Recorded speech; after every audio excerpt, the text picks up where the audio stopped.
और इनकी याद क्यों आई?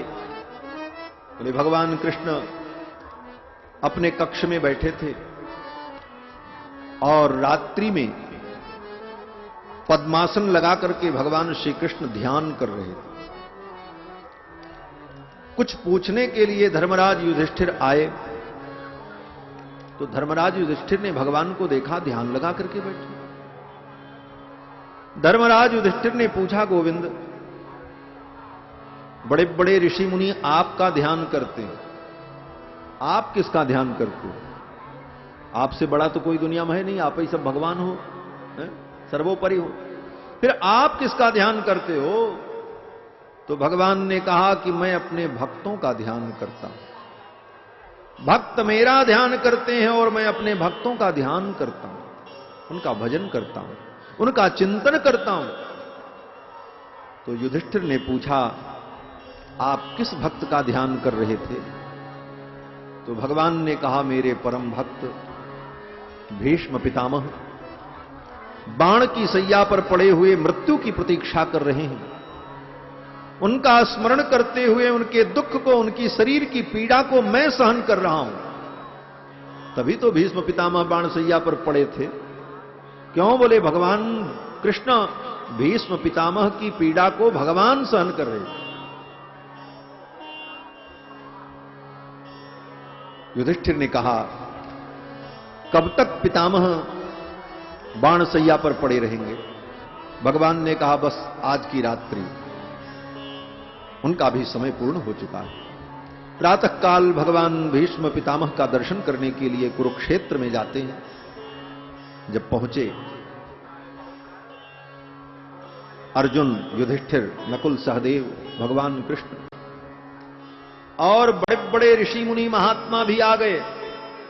क्यों? बोले सबको पता है कि आज सूर्य उत्तरायण होने वाले हैं और भीष्म पितामह अपने शरीर का त्याग करेंगे। भीष्म पितामह के महाप्रयाण को देखने के लिए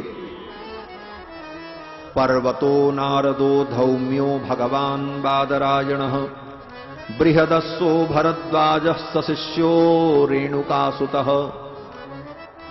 महर्षि धौम्य, महर्षि पर्वत, देवर्षि नारद, बादरायण वेदव्यास, वशिष्ठ, इंद्रप्रमद, ये सभी महामुनि लोग भीष्म पितामह के प्रयाण को देखने के लिए आए। भगवान जब पहुंचे तो भगवान को देख करके भीष्म पितामह ने मानसिक प्रणाम निवेदन किया और भीष्म पितामह ने अर्जुन से कहा, अर्जुन, यम मन्यसे मातुलेयम। अर्जुन, जिनको तुम अपने मामा का बेटा समझते हो, अर्जुन और कृष्ण ममेरे फुफेरे भाई ही तो हैं। अर्जुन की सगी, भगवान कृष्ण की सगी बुआ कुंती और कुंती के पुत्र अर्जुन। भीष्म पितामह कहते हैं, यम मन्यसे मातुलेयम, जिसको तुम मामा का बेटा समझते हो, प्रियम मृतम सुहृततमम, जिसको तुम अपना प्रिय मित्र समझते हो, सुहृद समझते हो, ये कौन है जानते हो? सर्वात्मनः, ये सर्वात्मा है। समदृशो, ये समदर्शी है। अर्जुन, ये मत समझना कि ये केवल तुम्हारे हैं, ये मेरे भी हैं। भीष्म पितामह रो पड़े।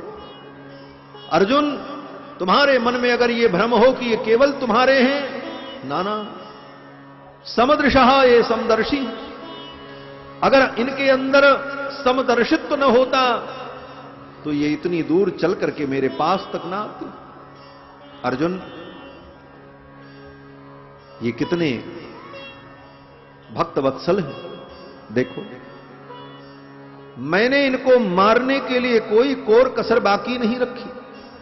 अर्जुन, तुम तो गवाह हो, युद्ध के मैदान में मैंने अपने बाणों से इनके अंग अंग को बेध दिया था, लेकिन इनका समदर्शित्व कितना विलक्षण है कि मेरे जैसे आतताई को भी दर्शन देने के लिए इतनी दूर चल करके आए। सर्वात्मनः समदृशो तत्कृतम मतिवैषम्यम निरवध्यस्य न क्वचित। इनकी बुद्धि में वैषम्य नहीं, इनकी बुद्धि विषम नहीं है, ये समदर्शी। लेकिन एक बात है, ये अपने भक्तों की को बड़ी प्रतीक्षा करवाते हैं। लेकिन आज मैं इनसे प्रार्थना करूंगा कि सदैव देवो भगवान प्रतीक्षताम। आज आपको प्रतीक्षा करनी है। भगवान ने कहा क्या प्रतीक्षा करनी है? भीष्म पितामह ने कहा कि कलेवरम यावदिदम हिनोम्यहम, जब तक मैं अपने कलेवर का शरीर का त्याग न कर दूं तब तक आप इसी प्रकार मेरे सामने खड़े रहो, मेरी प्रतीक्षा करो। आपने बड़ी प्रतीक्षा कराई, कितने दिनों से, महीनों से मैं आपकी प्रतीक्षा कर रहा था, अब आप मेरी प्रतीक्षा करो। और इतना कहते हुए भीष्म पितामह ने भगवान की बड़ी सुंदर स्तुति की। 11 श्लोकों में पुष्पिताग्रा छंद में भगवान की स्तुति की। इस स्तुति का सार इतना है कि भीष्म पितामह ने कहा मेरी मति आपके चरणों में लग जाए, मेरी रति आपके चरणों में हो और मेरी गति आपके चरणारविंद है। बस यही 3 बात मुख्य है। और इतना कहते हुए भीष्म पितामह ने भगवान का दर्शन करते हुए अपने प्राणों का त्याग कर दिया।